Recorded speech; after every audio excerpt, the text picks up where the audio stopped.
Like I said, I obviously had one of the more interesting football careers, I suppose. Per capita or per game, I probably had the most media attention of just about anyone, which is one of the interesting parts of sort of my story. And I put a sort of a real significant credence on my schooling and was able to achieve a 93 ATAR. Dedicated a lot of my time, a lot of my effort to my schooling to make sure that I had a backup plan of sorts. At the end of 2013, I was drafted pick 1 by the GWS Giants.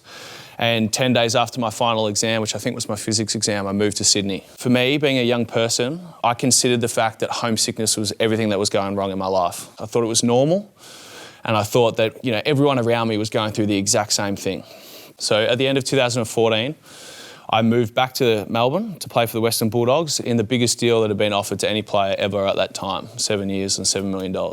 Now, what led to me taking time off was that I had a really bad bout of insomnia. So I had about 6 weeks where I didn't sleep at all. And one of the methods of treatment when you have insomnia is that they literally grab a chair, a desk chair, like similar to what you're sitting on now, they put it next to your bed, and they say, sit in the chair, wait till you doze off, and when you start dozing off, get into bed and try and fall asleep.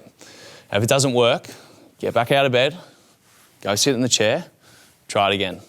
And you just continue to do this. Now, this method is essentially trying to bore your brain to sleep.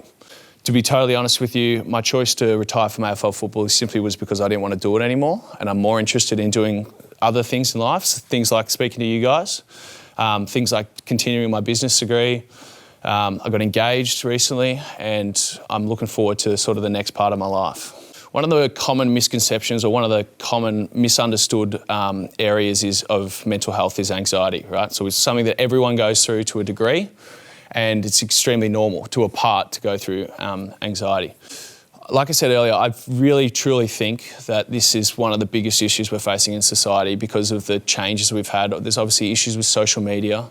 They obviously played a significant role in my journey with mental health. And as young people and people who are connected via the internet and via your phones all the time, something that's extremely challenging. And the only advice I would give you, because I truly don't understand the sort of magnitude of the issue of social media, and I don't think anyone does, but the only advice I would give to you is that operate on those platforms as though you're talking to the people directly. This is something that we all go through. It's extremely normal. Every single person in this room, every single person you've ever met is dealing with mental health on some degree. Anxiety is a normal part of life. It's something that we all go through.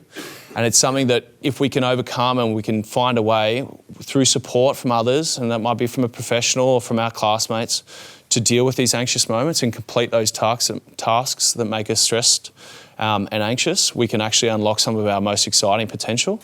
For me, this has been one of the most, difficult, but also one of the most thought-provoking and most important parts of my life to find out who I am and to find out what works for me and to find out how I can deal with some of the most difficult things that I've had to go through.